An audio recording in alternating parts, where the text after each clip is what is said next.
It's a glorious day in Daytona. Sunny, clear, and balmy. A perfect day for a race. And I'm Chris Economaki, welcoming you to CBS's 1989 coverage of the Busch Clash. It's a very special race, and not because of the big money involved, but rather because of the way the drivers earned the right to start.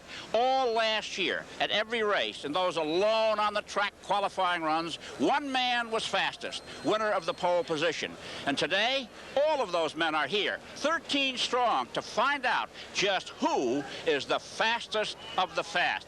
Let's meet them. National champion Bill Elliott had a tough break Friday, broke his left wrist in 2 places. Bill, you up for 20 laps? Well, I don't know. I'm going to run as long as I can and see how it feels. I feel like if I jeopardize any of the other drivers, I'm just going to come in. Good luck to you, Bill. A man who's really got some momentum going for him, winner of 4 of the last 5 races, Rusty Wallace. The momentum still holding? I believe so, Chris. I'm excited about starting the Busch Clash. It's an elite race to be in, and I'm proud to be here. Good luck, Rusty. Mark Martin, 11 years ago, he won his first racing championship at age 19. He's in the Clash. And then we have Morgan Shepherd. Last year he drove for 5 teams, and this year Morgan's got a car he can call his own. Rick Wilson, the only Floridian in the race. Rick, you got a lot of fans here rooting for you. Have a good drive. And then we have Alan Kowicki, the Wisconsin collegian whose career is really on the ascendancy. Dark glasses, Alan. And then Davey Allison, the son of the man who won the Daytona 500 last year, Bobby Allison. How's Bobby feeling, Davey?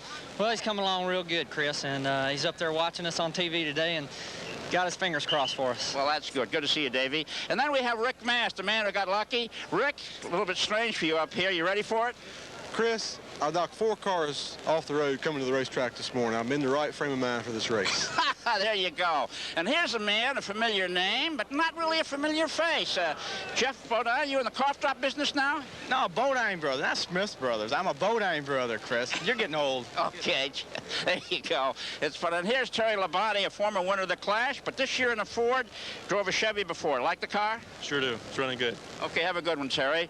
And then Darrell Waltz, a man who we missed last year, playing Jack Benny. We're probably talking victory later, Darrell. I think so. All my crews are just going over now and set up a victory circle. Okay, so. And here's Ricky Rudd, a man with a last-minute car change, changed from a Buick Regal to a Buick LeSabre. Going to make a difference, Ricky? Well, we hope so, Chris. We think this car is going to run a little bit better in traffic than, say, the car we had yesterday. Well, good luck. And then the man who's been winning pole positions left and right, and so far this year, the fastest of the fast, Kenny Schrader. You getting used to these #1 positions? Well, we've been starting up here, Chris, and now we're going to work on finishing up here a little more. That's the way. Okay, that's the field. So now let's go to the man who will call the action, my CBS broadcast colleague, Ken Squire. Well, thank you, Chris, and it's a pleasure to be back here at the start-finish line once again to cover this exciting action as they're just about ready to give the command to fire the engine. The first event, stock car event of Speedweeks 89, which culminates next Sunday with our live flag-to-flag coverage of the great American race, the Daytona 500, comes to life. Now, this race today can be as dramatic and can be as tense as anything in motorsport, and the ingredients are very, very simple. 13 cars ready to go, 13 drivers suited up out there, racing 50 miles for approximately 15 minutes. $230,000 at stake here today, and that money makes it the richest race per lap for all competitors in motorsport. Let's take a look at the money here. See those bonuses? That adds more to the competition. $10,000 at lap 5, $15,000 at the midway perk, and then another little perk of 10 grand at lap 15. Let's take a look at the track itself. If you're new to the Daytona Speedway, it's that old famed 2.5 miler, 31 degrees in the turns, 18 degrees right here at the start-finish line. As to the weather today, and this could be a factor, the wind has come up. They're saying 12 miles an hour, and in the past 15 or 20 minutes, that's changed. It's gusting right at this time to over 20 miles per hour, and I think that could be a factor with these new cars. The gentleman to talk to about that, it's an honor to have with us once again the 2-time Winston Cup champion, Ned Jarrett. Ken, this is the type of race when the green flag drops, you just put your foot to the floorboard, hold it wide open for 20 laps, and hope the car stays together. There are no pit stops. If the car's not set up perfectly, you got to live with it through these 20 laps. There is no strategy really involved in this race, excepting that if you're in the rear, you try to work your way to the front as quickly as possible. And if you're in the front, of course, you try to keep everybody behind you. They've been testing and massaging these cars all winter, getting them ready for competition. Now, there are 8 General Motors cars in the field here today. They are competition tested because it's the same body designs they ran last year. So they should be able to set those cars up pretty well right. There are 5 Fords in the field, though, and they have not been tested in competition. They have a complete new body design for 1989. They don't know how they will react in the draft and when the air around the other car starts falling around. So that'll be a point that we'll need to watch here this afternoon. So stand by for the thrills and excitement of Winston Cup Racing, the Busch Clash, here on CBS. The 1989 Busch Clash is sponsored by Busch Beer, the beer with a taste as smooth as its name. AT&T, the right choice. And by Ford and your Ford dealer. Have you driven a Ford lately? Field coming around to complete the first of 2 preliminary laps. Go quickly to pit road. Here's Mike Joy. Thank you, Ken. I'm standing alongside Dale Earnhardt, 3-time Winston Cup champ and 3-time winner of this race. Didn't win a pole last year. You're not out there, but you've won this race more than anybody else. How's it done? Well, it's done with a lot of patience, Mike. You got to get in the right place and then be there for the end. The carburetor place has made it a little bit different as far as drafting by on the last lap. You got to have a little help. I'd like to be in the lead on the last lap. It's going to be a real close race. I might have to pick Darrell Waltrip as a winner for his experience. For experience? How about for those Goodyears? Is he the only driver on them? Well, he's on a proven product. The Hoosiers were made in January. They haven't been tested. They're fast. If they don't have any problem, they'll be tough to beat, but still, Darrell's on a proven product. If the tires hold out, Darrell will be there. He's the defending winner. Ken? All right, the field is down into turn number 1, and let's take another look at that starting grid. In the first position, making his second start in the clash, the pole sitter for next Sunday's 500, Ken Schrader from Fenton, Missouri. Beside him, in his 6th clash, is Ricky Rudd, who crashed so badly here in '84. Then starting third is Darrell Waltrip, the 1981 winner of this event, car 17. In the 4th position, Terry Labonte, his 8th straight appearance, won here in '85. Starting 5th will be Jeff Bodine. In 5 straight years, he's never been worse than 5th, but he's never won it. Then in 6th is the rookie, Rick Mass, who was the wild card choice out of Virginia. Starting 7th on the field, Davey Allison started his first clash last year and finished 2nd. The 8th position is Alan Kowicki in the number 7 Ford, his 3rd straight start. Best finish has been 5th here. Starting 9th is another rookie, Wick Wilson, in that number 4 car.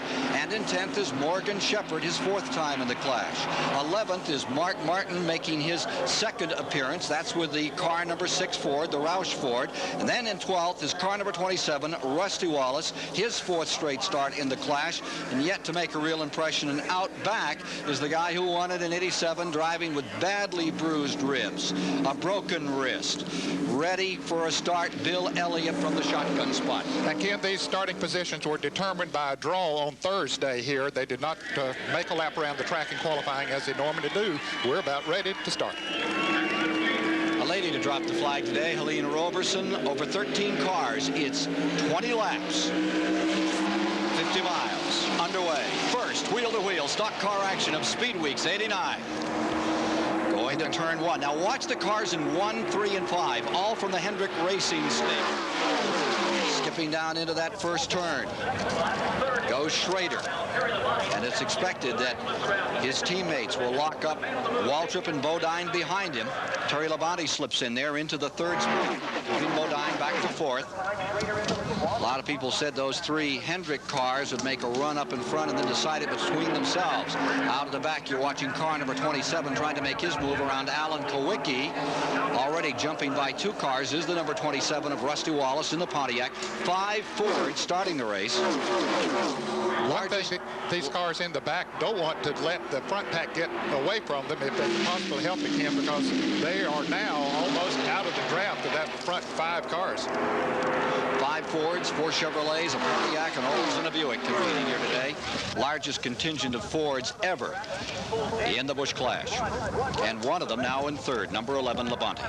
Labonte has been very pleased with his Ford in testing here during the winter months and in qualifying yesterday for the Daytona 500. He was the 6th fastest, and he's proving right there in the thick of those 4 cars that the car apparently is handling well. You see it drift up just a little bit as he goes into the turn. Jeff Bodine pulls up on his bumper, but he is able to stay right in there and drafting, so the car must be handling well for him. That was one of the unknowns that we had coming into the race. How will the Ford draft? Back into turn number 1. Waltrip perched on the back of Ken Schrader's number 25 that's on the pole for the 2nd straight year for the prestigious $1 million Daytona 500 next Sunday. Out of 2. Ken, they just turned the last lap at over 197 miles an hour, a little bit faster than Ken Schrader ran yesterday to win the pole for next Sunday's Daytona 500. Here's Rick Wilson down on the inside, scooting through cars with a number 4 as he tries to find himself some running room on the bottom of the racetrack. Gets himself into the 8th position. You can see how far away the front 5 cars have pulled from the second pack of cars as they jockey for position, some of them running side to side back there for a couple of moments, and it allowed the front 5 to pull away. And Ricky Rudd has fallen from 2nd to 12th in the first 4 laps in that Kenny Bernstein car. That's surprising. I thought he would run better than that, but as Chris Economac pointed out at the top of the show, they decided to go with the LeSabre as opposed to the Buick Regal, and maybe it's just not handling right. Here's Waltrip trying to make a move. Waltrip to the inside in number 17. Won it from the pole back in 81, and he's there. Bodine coming with him. He almost needed the help of Jeff Bodine to the draft to push him on out, but once Bodine got up there, he couldn't move around. 3 Chevrolets in front and a couple of Fords side by side in 4th and 5th.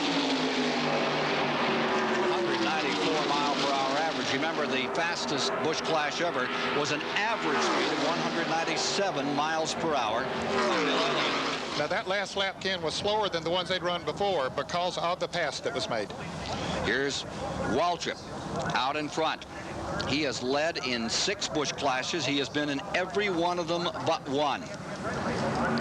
And he has earned the most money, too, over the years in the Busch Clash, including pole position money, something like $337,000 in total Busch money.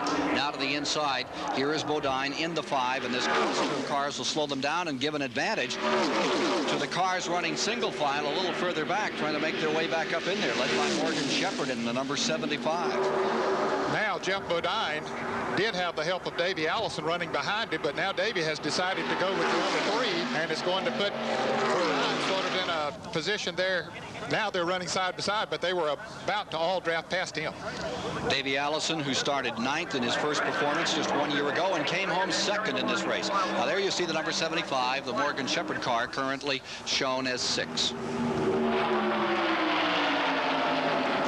There's the top 5, the drivers up in those lead positions here, with 5 of 20 laps complete, and the first $10,000 prize goes to Darrell Waltrip. He was ecstatic about qualifying outside of the front row alongside Schrader for next Sunday's 500. And Ford, number 11, the Junior Johnson car. Junior Johnson has had a car in every Busch Clash, and he's won it twice. He's the only car owner that can claim that feat, but that's proof that he builds fast race cars. See if we can get a thought from Chris Economaki. He's watching this from the Victory Lane area. Chris, your reaction to the first 5 laps of this event? Well, I'm interested that every car in this race is on Hoosier tires but 1, and the 1 car not on Hoosier tires is Darrell Waltrip's number 17. He's on Goodyear's, and this may be the difference in this race today. Right now, Waltrip is on his way to being the all-time big money winner in the Busch Clash. Back to you, Ken. No one has ever won this race, Chris, wall-to-wall, flag-to-flag, even though we've had a couple of winners from the pole, one of them being Darrell Waltrip in 81 and Bill Elliott. They've always had to contend for it. Waltrip had fallen back to 3rd the year he won it, then came back to win. And we've already seen that one lead change here today. Schrader not able to sustain from the point. And now, Ken, that backpack of cars is beginning to close in a little bit on those front runners as they were running side by side. You mentioned the fact that that might allow them to catch up. Jeff Bodine has lost the draft of the front running cars. Now there is that second pack. In the 5th position is Bodine, and then number 75 is in 6th. Morgan Shepherd followed by Rusty Wallace, who started tailgating the field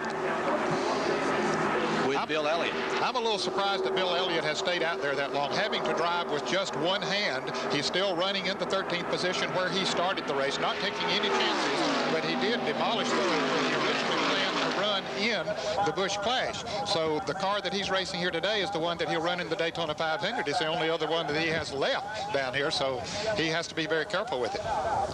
Here come the front 4. Here comes a move by Schrader as he looks to the inside. He's going to try to take that lead back and does so. And the Ford tags along.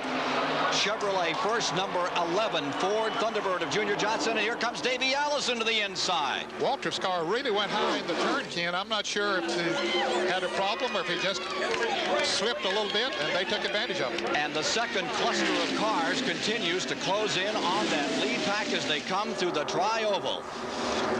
The action of the Busch Clash, intense here in 1989, and we'll be back with more in a moment. Live at Daytona, watching Ken Schrader, who just rang the cash register for $15,000, leading at the midway point, but only by 1 car length. His Chevrolet separated from the Junior Johnson Ford. Here you see Terry Labonte in the number 11, in 2nd place and closing once again. Remember that Labonte started 4th in this race, the winner of this race in 1985. A preview of the Daytona 500, the Great American Race, which you'll see live, flag to flag, next Sunday on CBS. Here is Bodine in the number 5 car in 5th. There you see Morgan Shepherd in 6th, and there was a little trickle of smoke the last time in the back straightaway, it was reported. Shepherd just moving right on around Jeff Bodine with the greatest of ease. Whatever that smoke was, it's not bothering. Now you have a Chevrolet first, and Ford's running 2nd and 3rd, Chevrolet 4th. And here comes that 5th place car, the number 75 of Morgan Shepherd. He continues to hang on out there. Let's take a look at how they're running after 10 of laps complete to the entire field. There are the front 5, Bodine in 5th at 10 laps. There's the second 10. Morgan then was 6. Rick Wilson, Wallace, Alan Kowicki out back. Bill Elliott staying out here and trailing the field. That's one of the grittiest performances I've seen. Just 2 days ago, crashed 195 miles an hour. Why he didn't break his leg? He badly bruised it, bruised his ribs, broke his wrist, and came out here yesterday and was the 3rd fastest car in qualifying among some 50 for next Sunday's Daytona 500, and went back to the hospital last night. There was a question of whether or not they'd even have him around here today. He's out there and still running at 190 miles per hour, plus one-handed, right in the groove all the time, so precise. Elliott. I talked to Ernie Elliott. I said, you must feel some pressure too. He said, oh, we just lost a car. We'll go back and get another one and start again. Ken, we have mentioned the fact that Darrell Waltrip was the only driver who started on Goodyear tires. Now he has dropped back to 4th place and has lost the draft of the first 3 cars. In fact, you can see that Jeff Bodine, who has moved back into 5th place, is moving in on Darrell Waltrip. And here comes Allison moving around the outside of Terry Labonte. Mike Joy has a word with Dale Earnhardt. Dale Earnhardt watching this lead pack go past will get him to critique the front cars. Kenny Schrader, do you see him winning this? I can. He run awful strong by himself in practice. You know, I think Darrell's made the wrong choice on tires. The Hoosiers look like they're sticking a lot better. And if Davey and Labonte keep, scrambling up there, it's going to give Kenny a shot at getting away from him. Of the 2 Fords, who has the best chance here? Well, they look like they're about equal, but Labonte's car looks like it handles a little better. That's the word from the defending winner of this race. Dale Earnhardt, who walled the Richard Childress car and he and the Elliott incident brought around a change of rubber. Goodyear dropping the radial tire, going back to the bias ply after Waltrip grazed number 3, and then the car number 9 of Elliott was savaged in turn 4 2 days ago. Ken Schrader, second performance here. Watching now Bodine being challenged by Rick Wilson, the rookie who's come up to 6. Rusty Wallace in 7th, Mark Martin in 8th, Morgan Shepherd in 9th. Up in front is Schrader. And he just picked up another $10,000 bonus, Ken, so that's $25,000 in bonus money that Ken Schrader has already picked up here this afternoon. Not a bad drive. First time he ran was a year ago, started 3rd and finished in 7th in this race. Looking much stronger today. There you see the Bodine car, number 5, in 5th. Wilson right there with him in 6th. Meanwhile, look at this battle. A good battle up front, and we saw that Rick Wilson was right on the back bumper, here they are, of Jeff Bodine. It seems that the Oldsmobile is a good car to be running behind another car to help them in the draft, and it seems to be pushing Jeff Bodine towards the front. There you see the top 5 after 15 laps. Let's get a comment from the editor-publisher of the National Speed Sport News, Chris Economaki. Well, I'm wondering if Ken Schrader is going to be able to hold that up there. A lot of these drivers use a bit of strategy. Despite the all-out nature, there may be some action between now and the checkered flag. Last caution-free race, Chris, was 1982. They've torn up some equipment in the course of the days of this Busch Clash, just a week prior to the Daytona 500. Here's Schrader staying first. Chevrolet 1. Ford's 2 and 3. Laps running down. $230,000 at stake for a 15-minute sprint. Next week, it's all-out war among 40 competitors. The second largest field, 16 cars in 83. When Neil Bonnet came home to win it from 15th starting spot, we've had 2 fields, this and one other, with 13 cars. A moment ago when Terry Labonte and Davey Allison raced side by side for about a half a lap, Ken Schrader was able to move out. It looked like almost 100 yards, but once they got back in single file, they were able to draft back up to him. He's got to be sitting there wondering, what are these guys going to do now? They've caught me. They're sitting here on my back bumper. Are they going to wait till that last lap to team up and move around me? I expect that's what they do have in mind. Waltrip's hopes on the decline. He's back to 8th. Here's the front 3. $50,000 in the shakeout here very shortly. Fastest race, 1987, Elliott at 197.8 miles per hour. Trickling down to 2 laps to go. Schrader looking to put his name in the record book, and here comes Allison. Both of these drivers in their second performance in the Busch Clash, the tune-up, an opportunity to see how these cars really work, really run when you put them out side by side and nose to tail at full speed. Well, they're getting the white flag this time around. Davey Allison made just a little bit of a test going down the backstretch that last time to see if he could pass on the outside. We'll see if he really can do it. I don't think he'll make the move, Ken, until they start down the backstretch. We'll see now as they head into turn 1.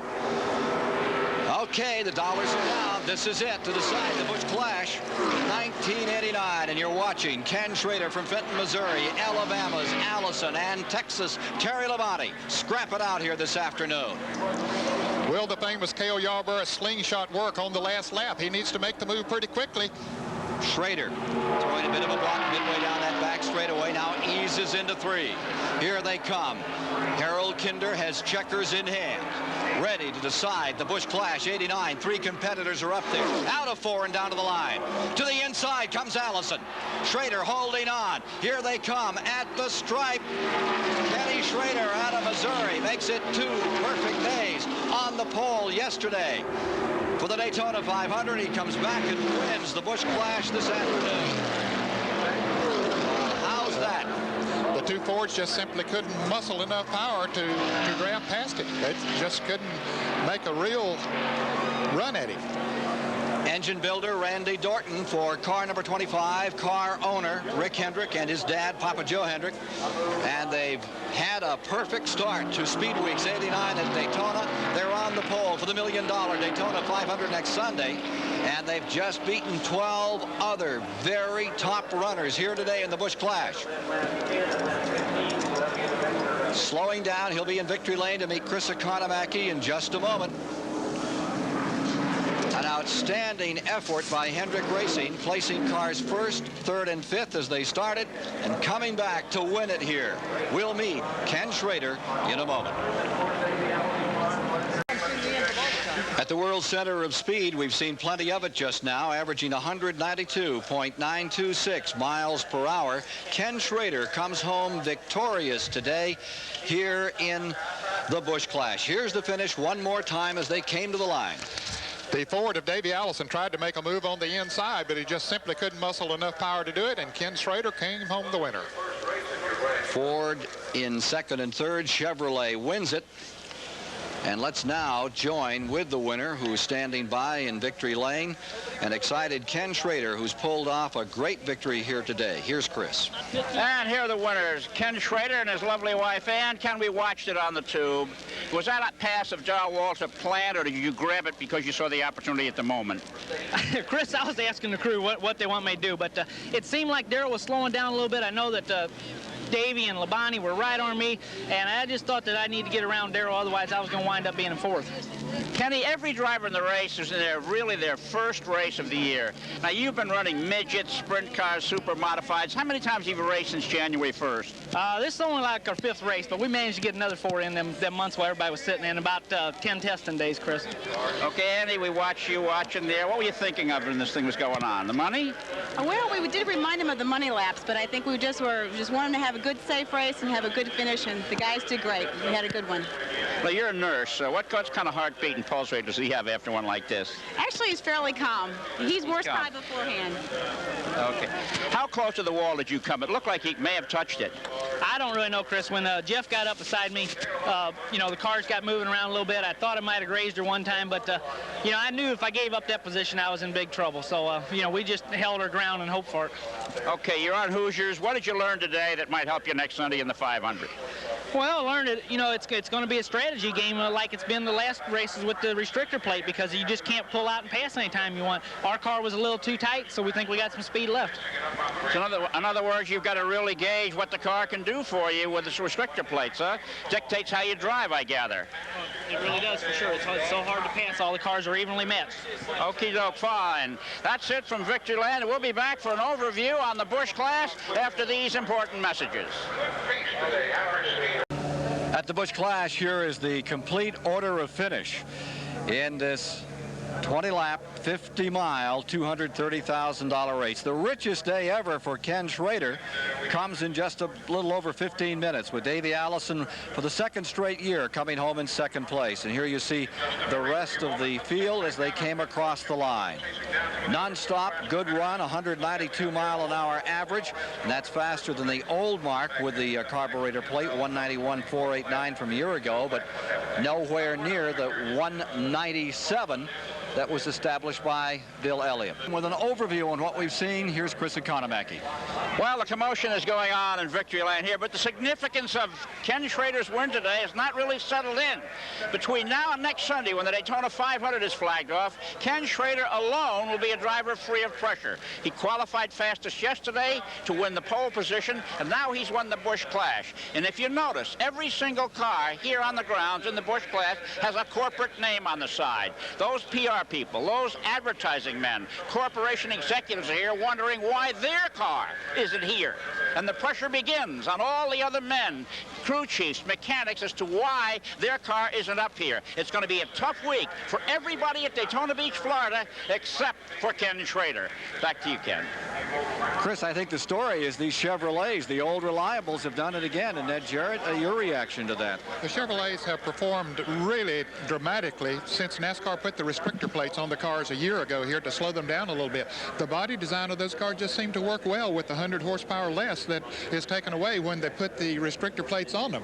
One surprise today was Ricky Rudd going from his outside position all the way back to the back of the field. He finished 13th. Evidently had some sort of a problem at the end that slowed him down. But but I thought Ricky would have a stronger performance. Evidently, the car that they chose, the Buick LeSabre, was not the one here for competition at Daytona this year. So I expect the Kenny Bernstein team will be looking that over, trying to figure out what to do for next Sunday. And for Bill Elliott fans, he stuck it out here again today. The word is that he will start the 500, that Jody Ridley will probably step into that car. Again, he had the third fastest time in those qualifying speed runs yesterday, and it was the grittiest performance I've ever seen, both before the qualifying runs as well as after. He was just incredible yesterday with great poise, and he knew he was hurting a lot. Well, congratulations to Ken Schrader and to the Hendrick stables, because they really look like the team to beat.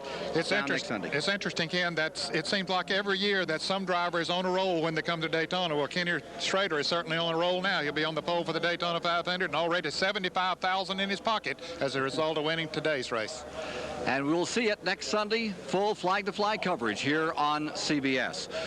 For Ned Jarrett, Chris Economaki, Mike Joy, Dale Earnhardt, I'm Ken Squire saying so long from the Daytona International Speedway, where Ken Schrader is the winner of the 1989 Busch Clash.